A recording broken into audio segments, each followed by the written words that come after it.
Okay, let's talk about dominance. Dominance. Okay, so in sporting situations, individuals or teams are said to be dominant over others. So what does that mean? Well, a team can be dominant, can be beating another team. So in tennis, we might talk about Serena Williams, being dominant over other players. She beats other players. And we can use this dominance to help us rank teams or individuals after a round robin tournament. Now, a round robin tournament, I usually think about being, every team playing the other at least, once. So with the current AFL season, they want to make sure that all the teams play each other once so that they can get some kind of ranking in there. So now, obviously in things like AFL, there's a lot of complexity that goes in there. We're not going to go full on into all of that. We're just going to be looking at recording the wins recorded by each team or person against the other team or people. Okay, so you can imagine it more like, if you went away for a weekend with a bunch of friends and you were all playing table tennis and you had a competition, a round robin tournament, a competition, and you'd want to work out, well, who won that competition at the end. And you can be doing that by, the wins recorded by each person. Now, we can show this graphically with a network diagram, and then we can also show that information in a matrix. So let's step through this one here. The results of a round robin basketball competition are presented by the network diagram. So by inspection, that means we're not actually going to do any mathematics. We're just going to look at the diagram and try to work it out. Determine the dominant vertex, the dominant team, that is the winner. Then we want to rank the teams in finishing order.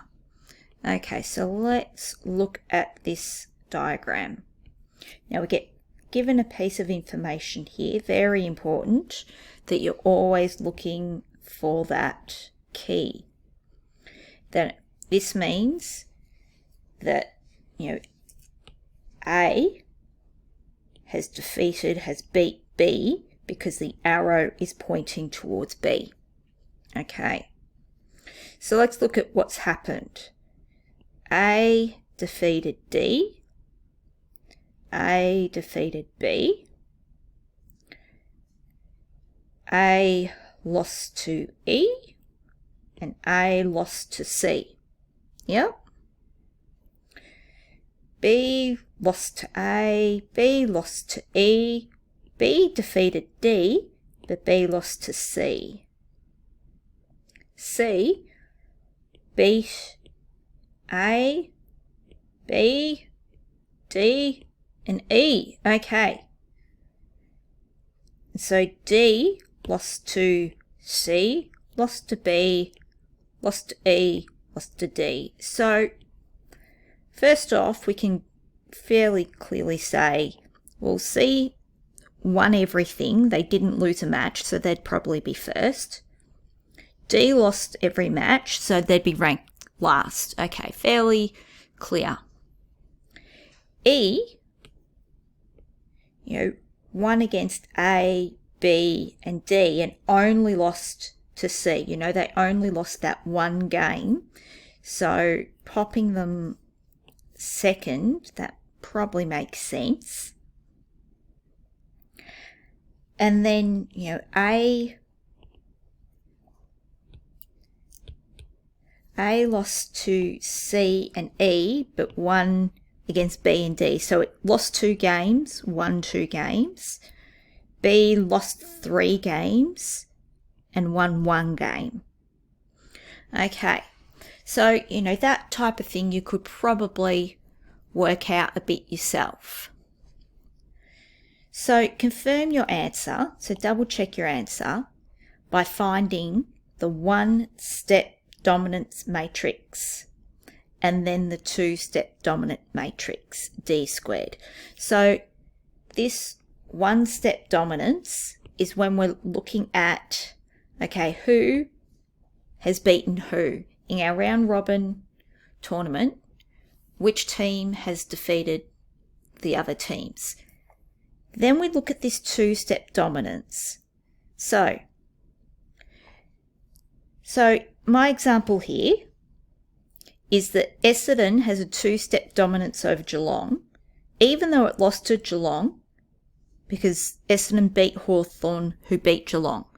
So it's like saying, well, yes, I lost to Serena Williams, but I defeated Ash Barty, who defeated Serena Williams. So I might have a two-step dominance over Serena Williams. Okay, we'll look into it more. So here's our one-step dominance matrix, D. So one-step dominance. Did I spell that right? No, I did not.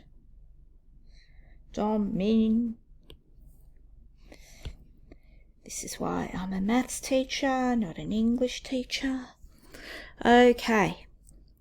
So the way we can read it here, the leading diagonal is 0 because, of course, team A can't play team A.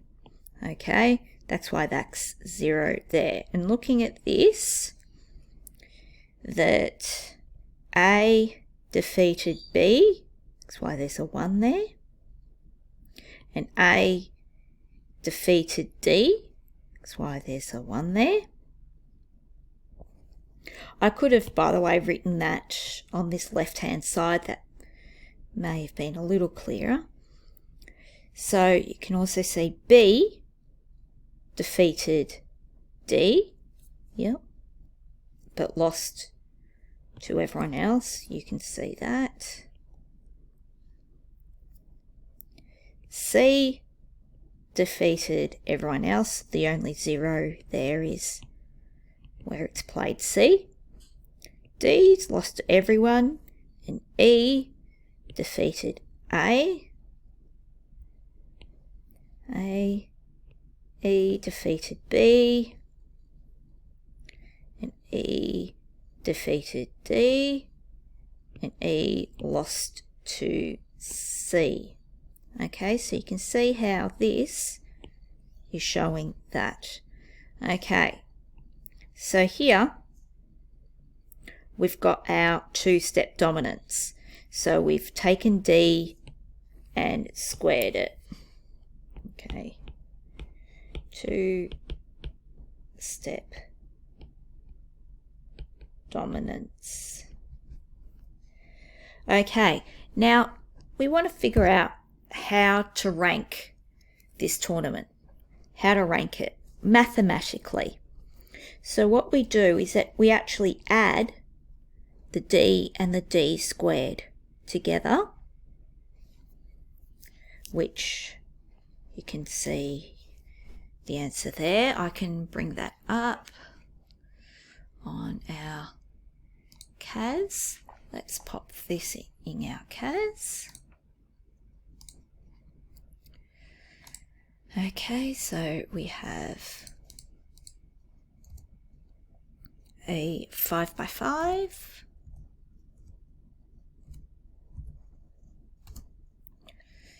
Okay, so our original 0, 1, 0, 0.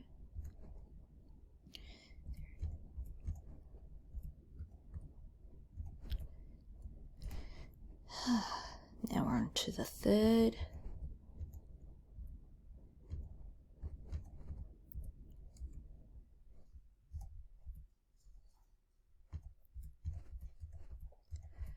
Fourth line, and now the fifth line row.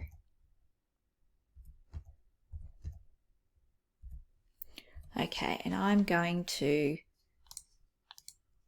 assign that to D. Okay, so D squared is that. So D plus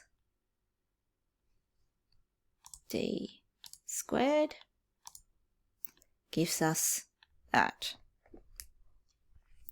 Now, we want to sum. We want to sum these rows.